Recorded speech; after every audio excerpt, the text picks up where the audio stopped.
महाराष्ट्र विभाग के अध्यक्ष श्री मानिक कदम जी,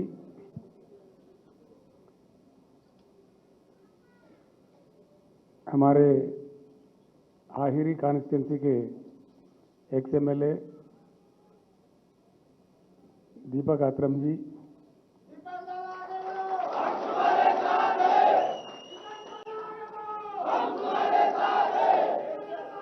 ये आगे बढ़ाने की बात नहीं, पीछे ढकलने की बात है। भाषण के बाद फिर बाद में बोलेंगे, ठीक है ना। अब यहाँ भी बोल रहे वहाँ भी बोल रहे तो गड़बड़ हो जाएगा, उल्टा हो जाएगा।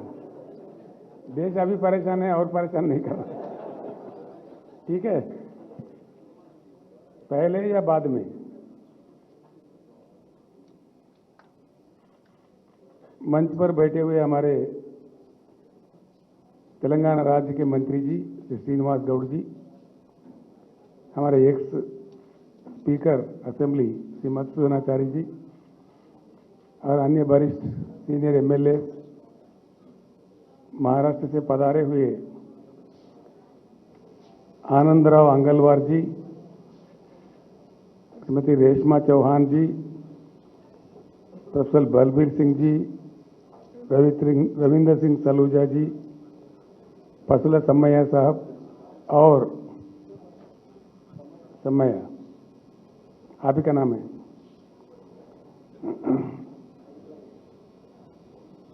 इन सभी के साथ चंद्रपुर, यवतमाल,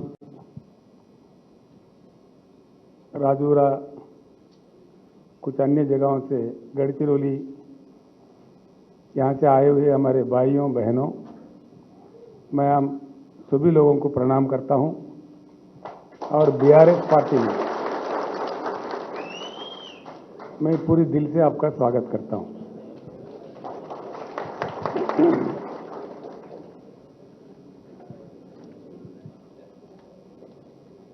एक बात जरूर हम सब लोगों को सोचना है। कई मीटिंग आप सुने हैं इससे पहले भी, कई नेता, कई पार्टी, इसकी तो कोई कमी नहीं है देश में। एक एक राज्य में रीजनल पार्टी भी है, नेशनल पार्टी भी है, कई पार्टी है। काफी कुछ हम सुन चुके हैं। 75 साल के आज़ादी में कितने हजारों भाषण हमने सुना, कितने नेताओं को सुना। एक दो तीन चीजें, मैं ज्यादा आपका समय नहीं लूंगा। हमारा एक अजीब देश है, हम लोग भी बड़े अजीब हैं। हम हमेशा जान के भी अनजान बन जाते हैं, जानकारी रखते हुए भी हमारा प्रतिक्रिया नहीं दे पाते हैं। किस जाल में हम लोग फंसे हुए हैं, इसका कारण क्या है, इस पर जरूर हमको चर्चा करना पड़ेगा। मैं आप सभी लोगों से विनम्रपूर्वक प्रार्थना करता हूं, आप अब जो भी यहां सुन रहे हो, यहां ही मत छोड़ो इसको। इस बात को जरूर अपने बस्ती में, अपने गांव में लेके जाइए और लोगों के बीच में बैठ के चर्चा कीजिए।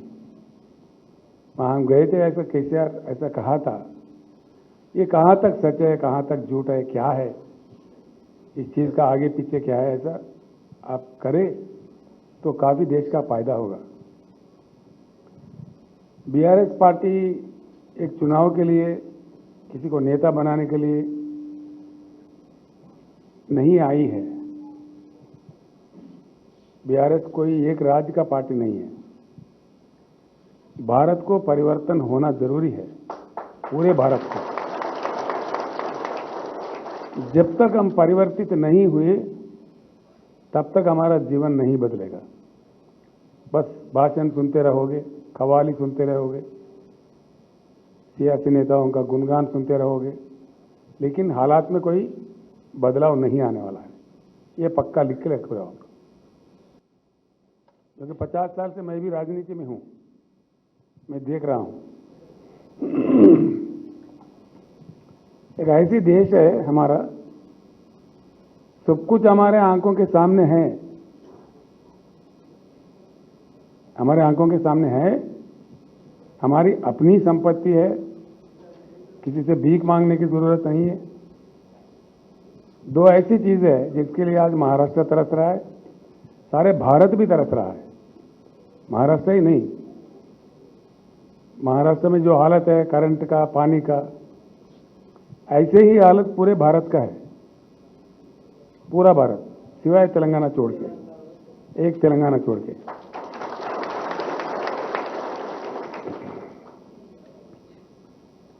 दो बातें हैं जो बहुत ही जरूरी बातें हैं इंसान की जिंदगी के लिए, वो है पानी और बिजली। पानी जितना चाहिए होता है भारत के लिए,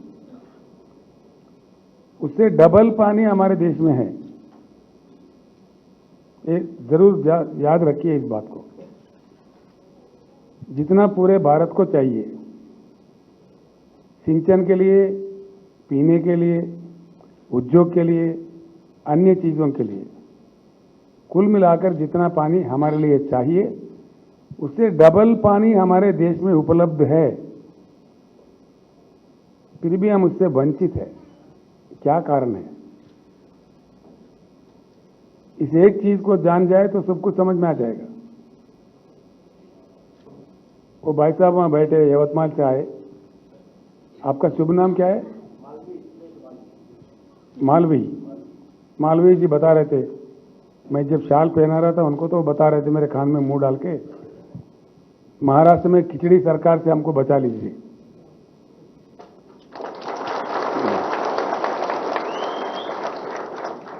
तो है फिर क्यों वंचित है हम उससे?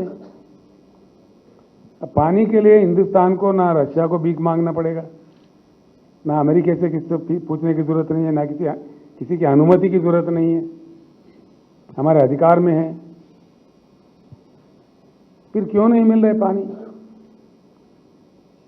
इसका कथा क्या है?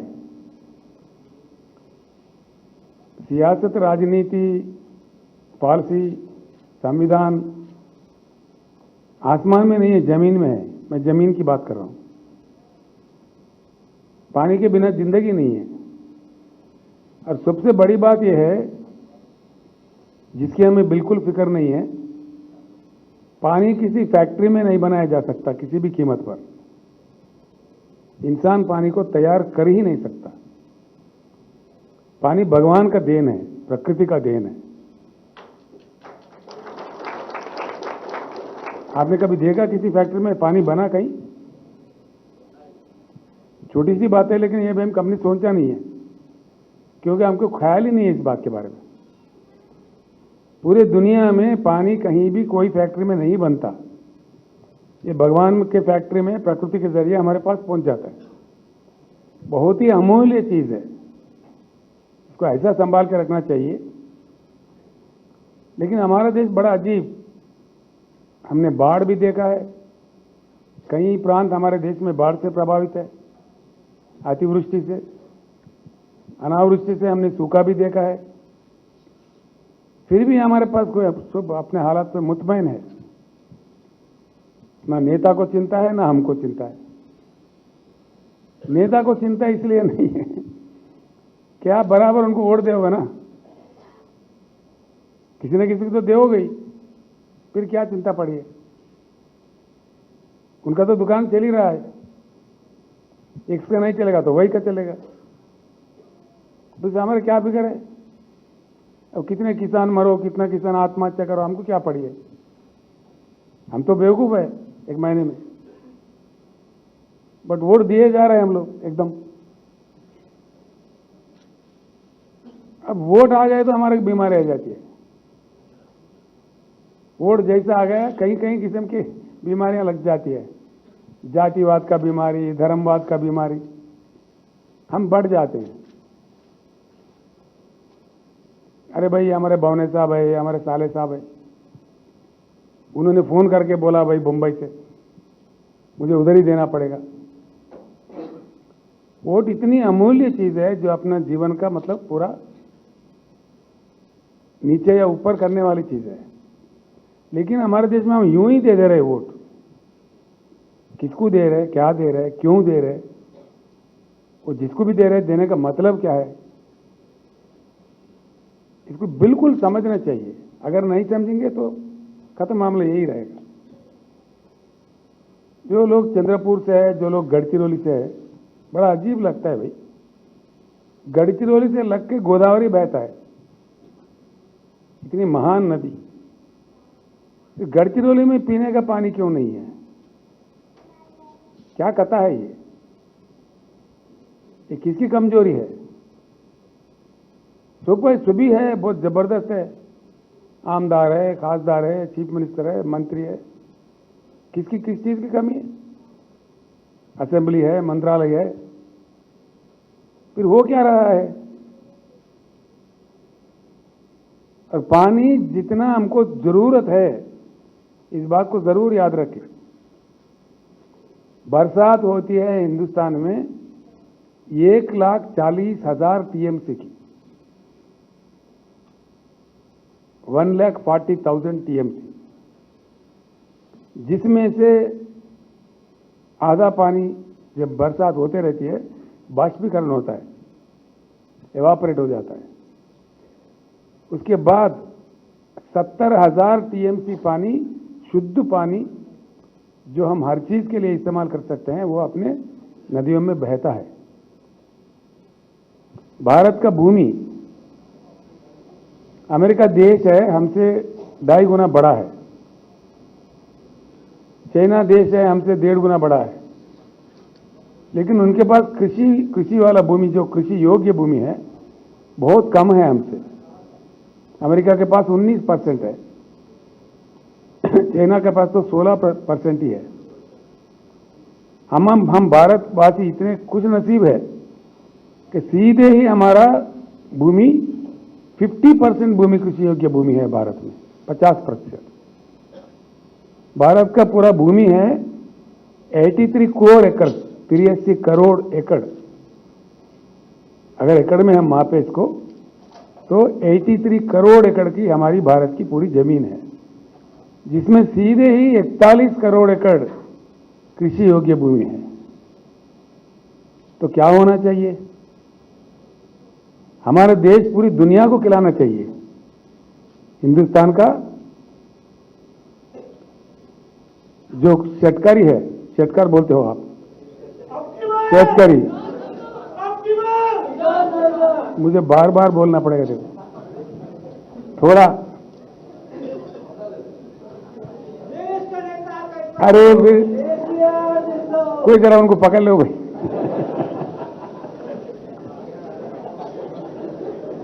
अब इतना गंभीर मामला मैं बोलूं, फिर देखो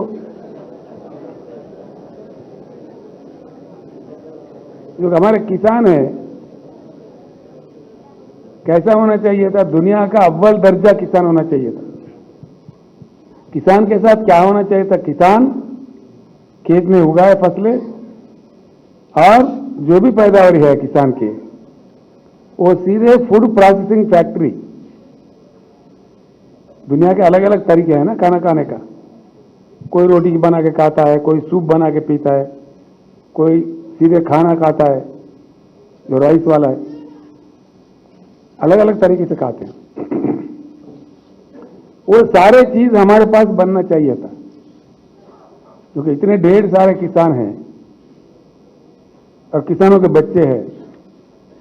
खेतों के बीच में ही फूड प्रोसेसिंग इंडस्ट्री बनके उसमें करोड़ों बच्चों को नौकरी मिलके हमारा पूरी पैदावारी फर्स्ट क्लास दाम से उन फैक्ट्रियों में जाके विदेशों में जाना चाहिए था। लेकिन आज हो क्या रहा है? क्या हो रहा है आज? हमारे बच्चे, नौजवान बच्चे हर शहर में, अब तो गांव में भी आने लगा है, मैकडोनाल्ड पिज्जा खा रहे हैं। पिज्जा, वो पिज्जा इतना गंदा होता है, हमारा ज्वारी के रोटी के सामने वो क्या है? लेकिन हम वो खा रहे, बर्गर खा रहे, जबकि हमारा देश बेचना था पूरी दुनिया में। उल्टा हम पिज्जा और बर्गर खा रहे हैं। क्या चक्कर है? दूसरी बात है, पानी है, 70,000 टीएमसी पानी हमारे पास है पूरे हर एकड़ में, हिंदुस्तान के हर एकड़ में। महाराष्ट्र नहीं, तेलंगाना नहीं, मध्य प्रदेश नहीं, कोई बात नहीं, वो राजस्थान हो, जो भी हो, पूरे इंडिया के हर एक एकड़ में पानी दिया जा सकता है अगर इंडियन सरकार दमदार हो।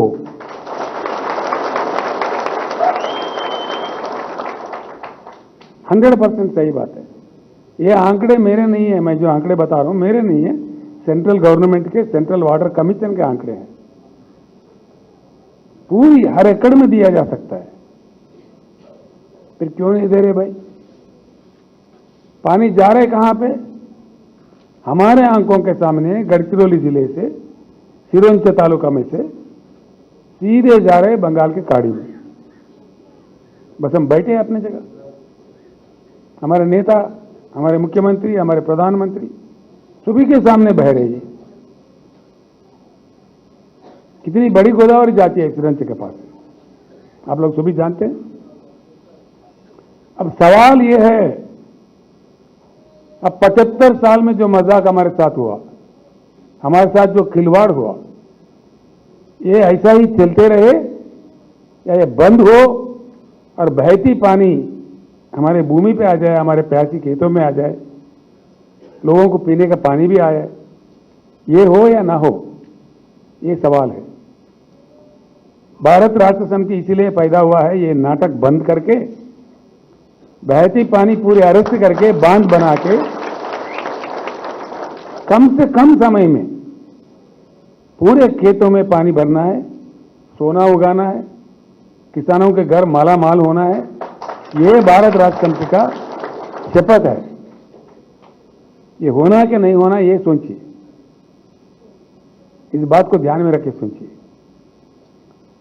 तेलंगाना में हर घर में नल है, हर घर में पानी, जो पीने का पानी है उसकी व्यवस्था, एक यहां पे योजना है, उसका नाम है मिशन भगीरथा।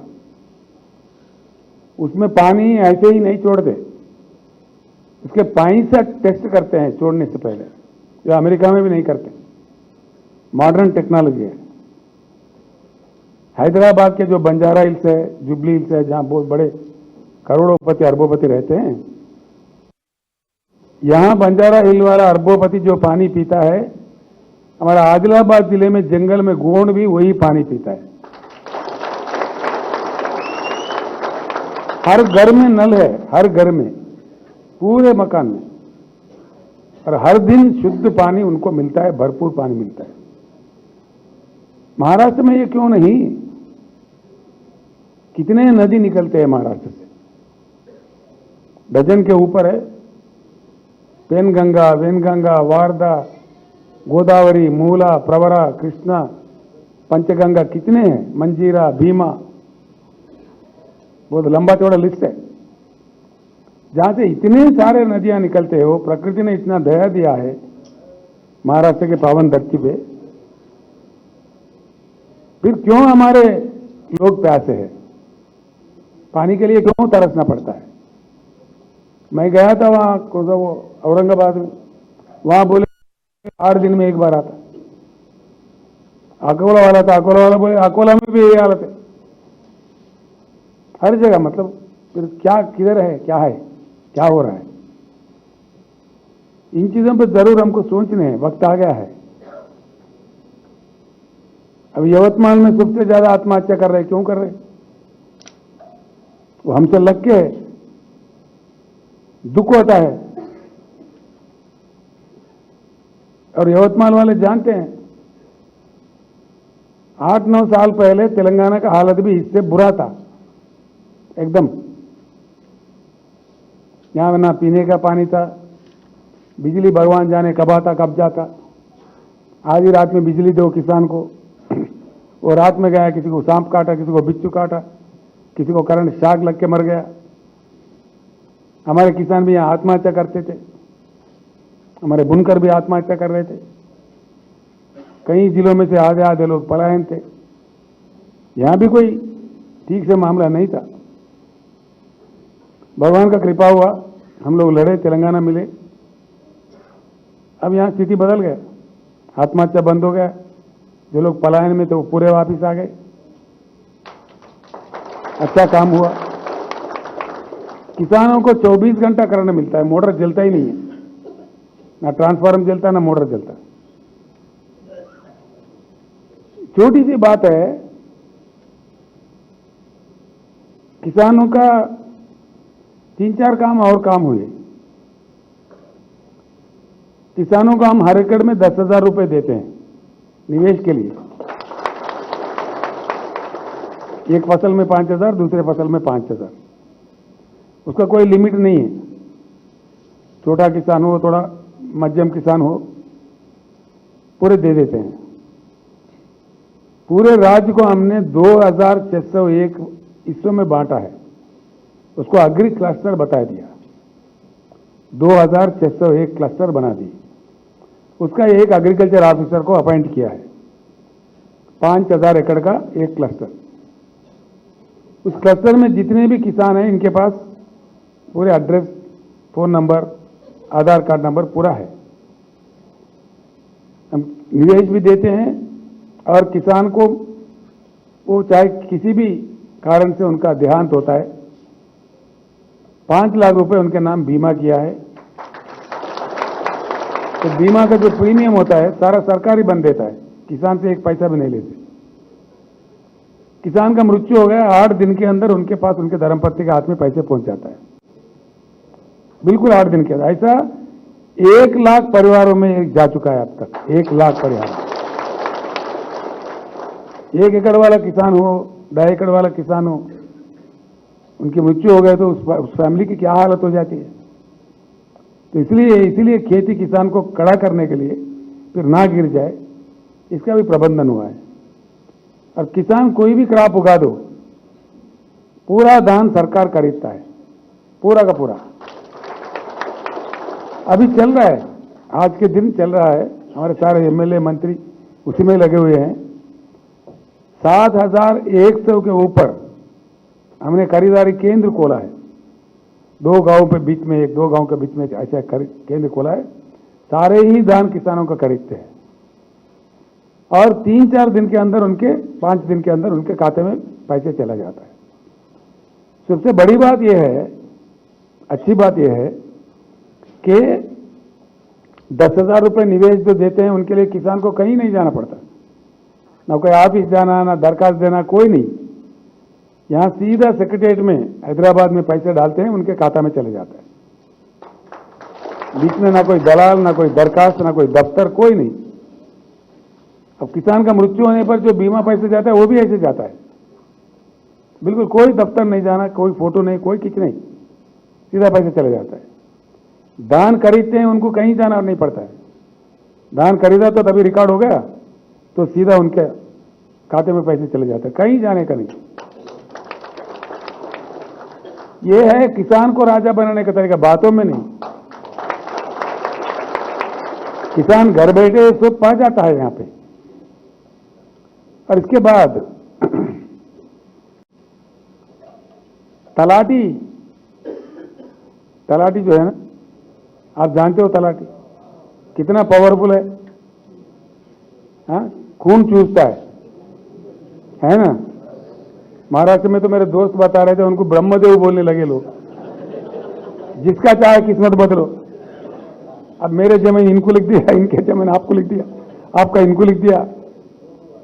आज है जमीन, कल रहता कि नहीं रहता पता नहीं, है ना। हमारे पास भी तलाटी के बाप थे, बिल्कुल। ये इनको वरदान मिला है, आप लोग नहीं जानते कहां से आए। इनका कथा मालूम है आपको? मालूम नहीं है? बोर तो नहीं लग रहा है आप लोगों को? जानना चाह रहे? ये लोग हमारे बीच में हम जैसे है, लेकिन वो हमारे नहीं है।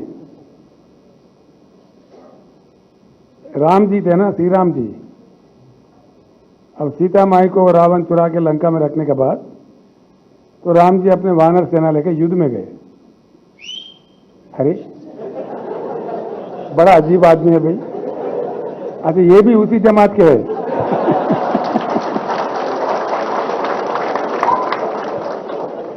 अब मैं बोलने के पूरा बोलने के बाद पता चला गया ये किस जमात के है। तो अब गए, धर्म युद्ध चल रहा था। उस युद्ध भी धर्म का होता था। तो शाम तक युद्ध कर रहे, वानर सेना बैठी हुई है। तो बोले, ये वानर थे, वो पूरे राक्षस थे, वो बहुत बलवान थे। एक एक राक्षस अपने पैर से 10-10 बंदरों को कुचल रही। बोले, राम जी, अब युद्ध हारने का सवाल है, हम तो धर्म के पक्ष में हैं, वो अन्याय किया है, हम हार जाएंगे तो धर्म हार जाएगा, तो इसलिए कुछ कीजिए। तो राम ने बोला, भाई देखो, मेरे पास अस्त्र है जो राम बाण बोलते हैं, उसको अगर मैं प्रयोग किया तो हर कोई मर जाएगा, उसको करना पड़ेगा, लेकिन वो सृष्टि के नियम के विरोध में होगा। तो बोले, भैया आप भगवान है, संभालो बाद में, लेकिन पहले इसको खत्म करो। अब खुद में पढ़ो तो वो लिखा पढ़ी कुछ भी कर लो, लेकिन यहां तो युद्ध जीतना है, धर्म को जिताना है, कुछ करो। बोले जब राम जी ठीक है मान गए। सुबह जैसे युद्ध शुरू हुआ, बस वो निकाल के बांध दे दिया, तो रावण के साथ सारे के सारे मारे गए। बस सीता माई को लेकर फिर अयोध्या लौटे। कुछ दूर आने के बाद कुछ लोग आए, नमस्कार। राम जी बोलते, नमस्कार, क्या बात है? देखो आप राम है, भगवान है, हम भले ही राक्षस है, जो भी है, लेकिन आपका अस्त्र का कदर करके हमने अपने आप को खत्म कर दिया, फिर हमारा आधा आयु रह गया, बीच में मर गए। तो हमें 70 साल का तो 35 में मार दिया आपने, फिर वो 35 कहां चलेगा? ऐसा सवाल पूछा, आधा आयु भर रहेगा। तो बोले, बेइज्जती कर रहे हो, कलयुग में तुमको तलाटी बना के भेज दूंगा। लोगों को कहा जाना, किसानों का खून पी के तुम खुश रहो, बस खत्म। तो ये वहां से है कथा इनका, यहाँ के नहीं है। रहते अपने बीच में है, लेकिन इनका पूरी चरित्र वहां से है। अब सीटी बजाने वाला भी वही होगा।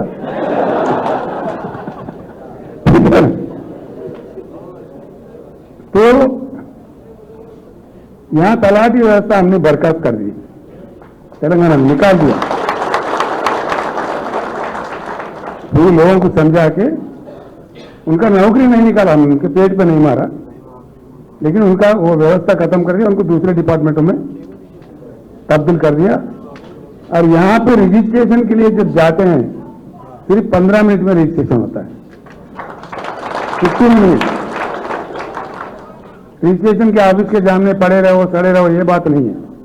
पहले ही हम ऑनलाइन बुक करते हैं, हमारा टाइम आ जाएगा, टाइम के मुताबिक जाओ, ओनली 15 मिनट रजिस्ट्रेशन भी हो जाएगा, साथ ही साथ पट्टा भी हो जाएगा, फिर निकल जाओ। आपके पास जो 7-12 का काले कागज दे देते हैं, यहां ऐसा नहीं है। जैसा पासपोर्ट होता है उतना सुंदर पासबुक होता है। प्राइवेटाइज करो, अदानी को दो, अंबानी को दो, वितरण कंपनी इसको दे दो, टैक्स वो डालेगा। अभी 6% बढ़ा है महाराष्ट्र में, अभी हाल में। अब शाम के टाइम पे मत यूज करो, पीक आवर में मत यूज करो, काटो। ये क्या चक्कर है? ये काटने का चक्कर चलते रहेगा जब तक इनको नहीं काटोगे। ये बात पक्का है। कोई एक नेता को मैं दोष नहीं देता, एक पार्टी को नहीं। 75 साल में आपके पास भी कितने सरकार बने भाई? कौन सी पार्टी है जो सरकार में नहीं आया था? कांग्रेस तो काफी लंबा काम किया, शिवसेना का भी पार्टी 2 बार बनी सरकार, 2 टाइम्स का, 2 टाइम्स वहां बना था, भाजपा बना था, एनसीपी बना था, कौन नहीं बना था? हर पार्टी की सरकार बनी। एक नहीं एक करते अगर है तो, यानी कि ये कुछ गड़बड़ है। ऐसे ही बात करते, मैं किसी से कह रहा था, किसी मित्र से, भाई दाल में कुछ काला है। वो कहने लगा, ऐसा नहीं है भैया, ये पुरानी बात है, छोड़ दो, अब पूरा दाल ही काला है। अब जाओ बह जाओ गोदावरी में, अब क्या करो। अब दाल ही काला है तो कुछ शक्तिमान की जरूरत है। छोटा मोटा गोली से जाने का नहीं है, कुछ ऑपरेशन की जरूरत है। तो हमें ऑपरेशन करके देश को बचाने का दम है या नहीं, सवाल यह है, फैसला करना चाहिए। मैं एक बात कहता हूं, महाराष्ट्र में बीआरएस सरकार बनाओ, 2-2.5 साल के अंदर जगमगाता महाराष्ट्र 100%, ये मेरा दावा है। यही बात जब हमारे सरकार बने थे, इसी गुलाबी झंडा का सरकार तेलंगाना में, हमारे एमएलए बैठे हैं, ये सारे गवाह है इस चीज के। मैं उठ के असेंबली में बोल रहा था,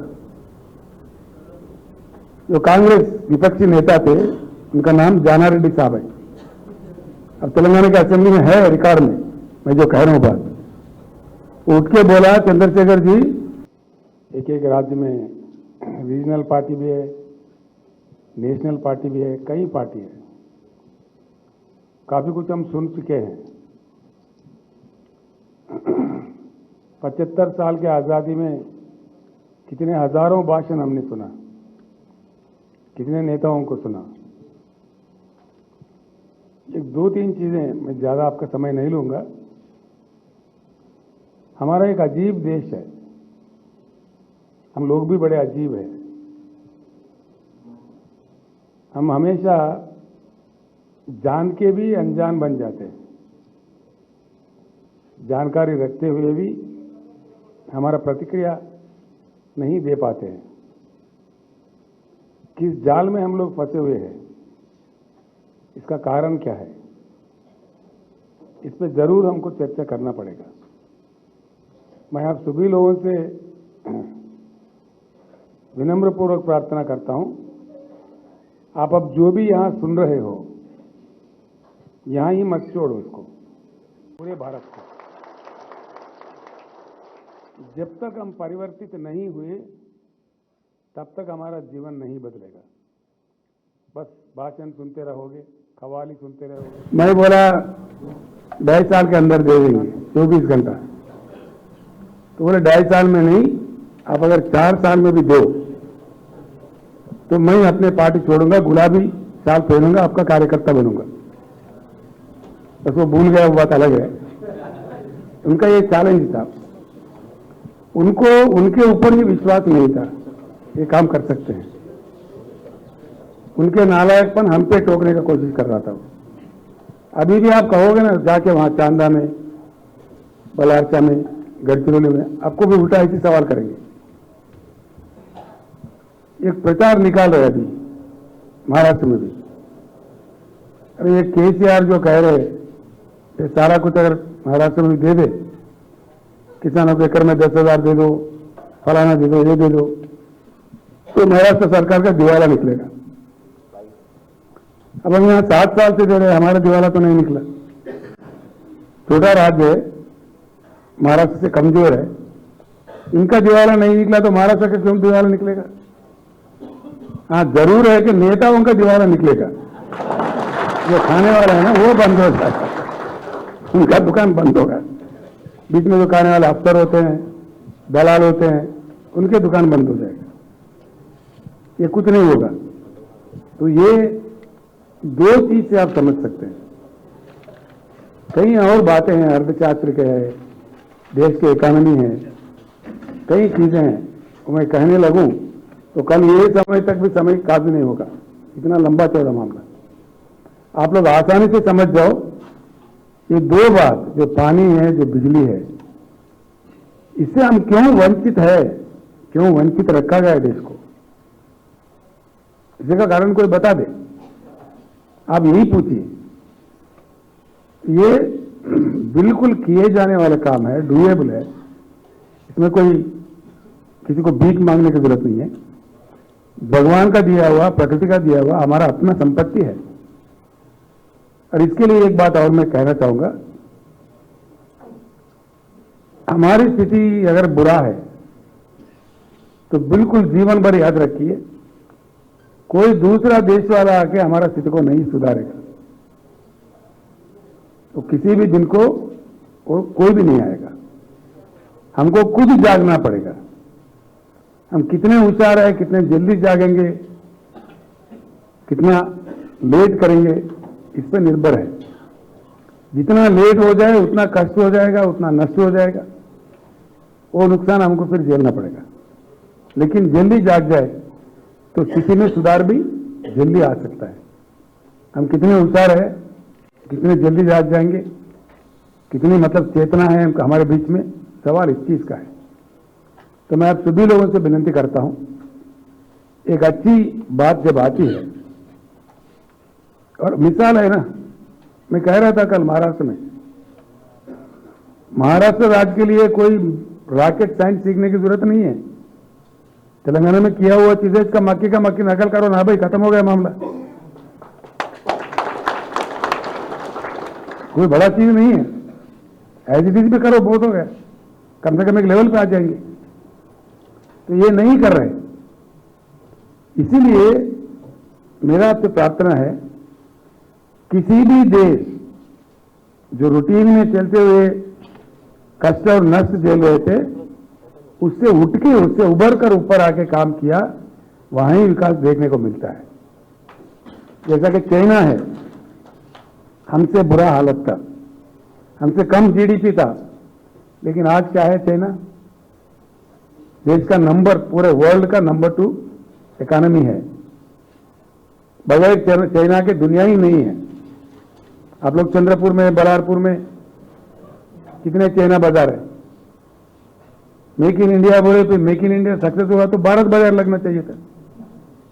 यहां तक के पतंगों का मांझा भी चाइना से आता है, हमारे भगवान की मूर्तियां भी चाइना से आते हैं, होली के कलर, दीपावली के पटाखे सारे चाइना के। फिर हम किधर है भाई, हम क्या कर रहे? ये भी हम कम से कम तैयार नहीं कर सकते। बैठने वाला कुर्सी, धनवानों के घर में सोफा, पूरे चाइना से। किसे पूछो धनवान भाई कहां गए? चाइना गया। क्यों गया? फर्नीचर लाने गया, लाइट लाने गया। लाइट भाई ये भी नहीं बना सकते हम लोग। आपको आश्चर्य नहीं होना चाहिए, जो देख रहे लाइट, ये भी चाइना के। अब क्या करेंगे? दूल्हे के साथ बारात, दुनिया के साथ ही चलना पड़ता ना, दूसरा उल्टा तो नहीं कर सकते। तो इसलिए ये चीज भी अगर हमारे देश में नहीं बना सकते, इतना हमारे युवा को नालायक बना दिया किसने? देश के सरकार ने, राज्यों के सरकारों ने। ये नहीं है हम नालायक है, हम नालायक नहीं है, हम नायक है। लेकिन प्रेरणा, चेतना जो मिलना चाहिए सरकारों से, वो नहीं मिलने पर हम जैसे के वैसे है। तो इन चीजों के मद्देनजर, और कई चीज है, पूरे उद्योग खत्म किए जा रहे, प्राइवेटाइज किए जा रहे,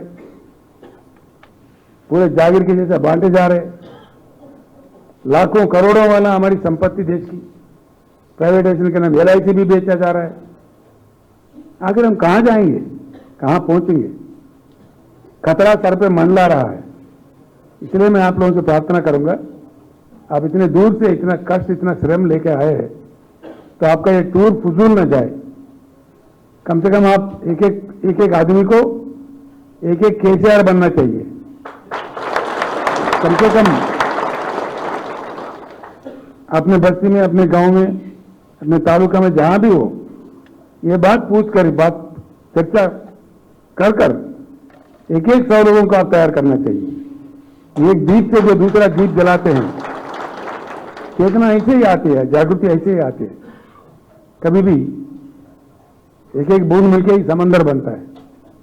अब 7 मई से लेके 7 जून तक महाराष्ट्र राज्य में जितने भी 288 असेंबली सीट्स है, असेंबली हल्के है, 288, पूरे 288 में हमारे मानिक जी के नेतृत्व में पूरे 288 गाड़ी निकल रहे एक साथ में।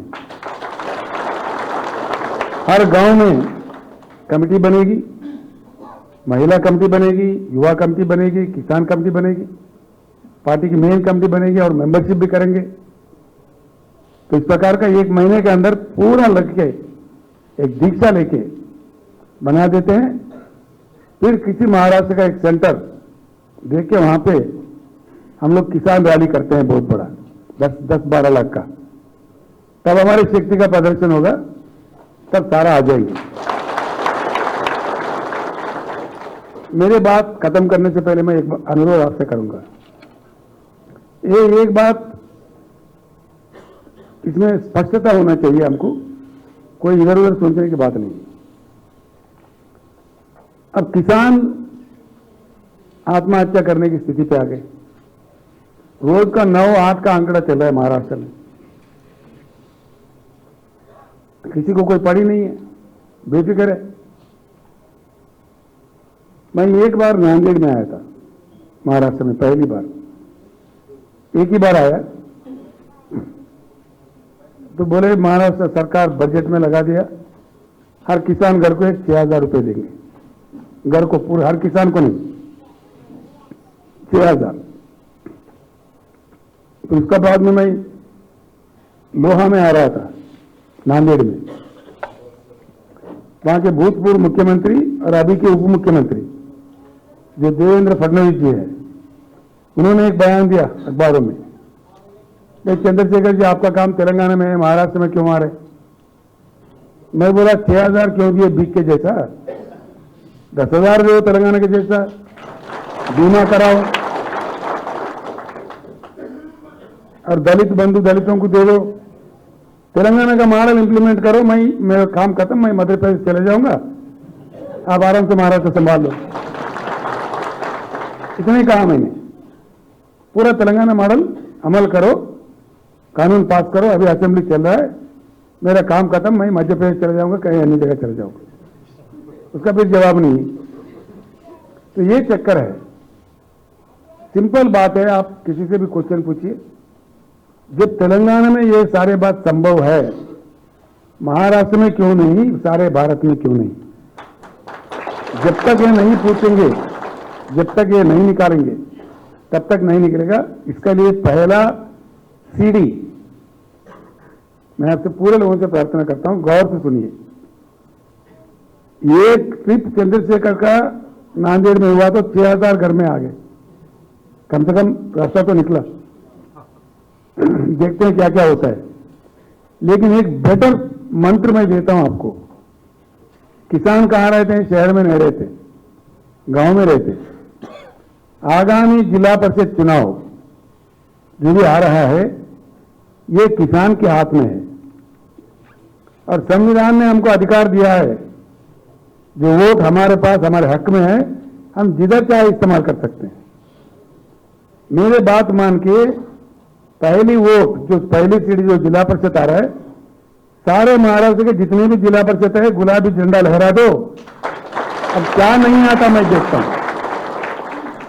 बात क्या आएगा? दिल्ली से नेता आएगा, केंद्रीय मंत्री आएगा, प्रधानमंत्री के दूत आएगा, मुख्यमंत्री घुटनों पे बात क्या आएंगे?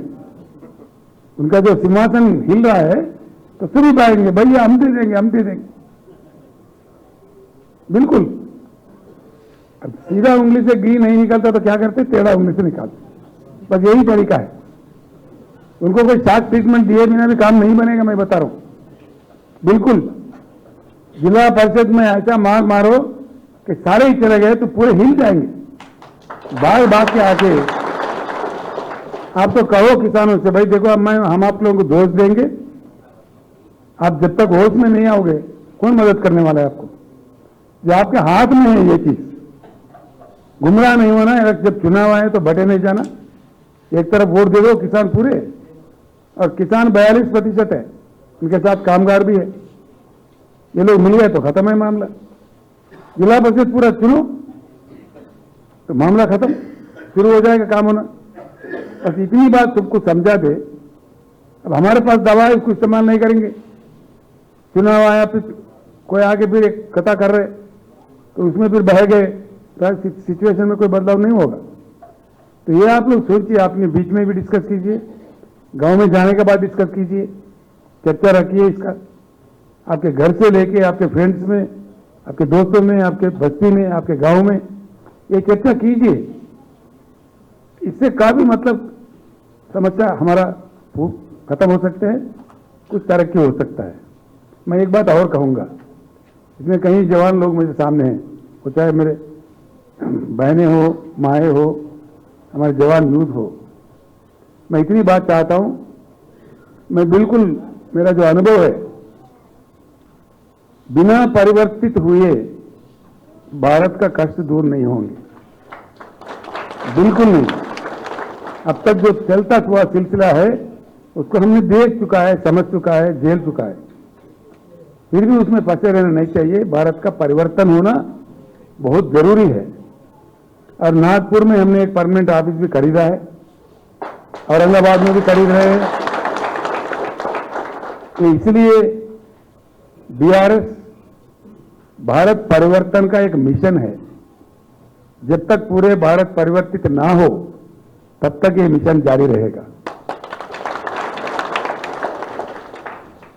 अंत में एक बात मैं कहूंगा, क्या किसानों ने लड़ाई नहीं लड़ी? अपनी बहुत लड़ी, जेल गए, गोलियां खाए, लाठियां खाए।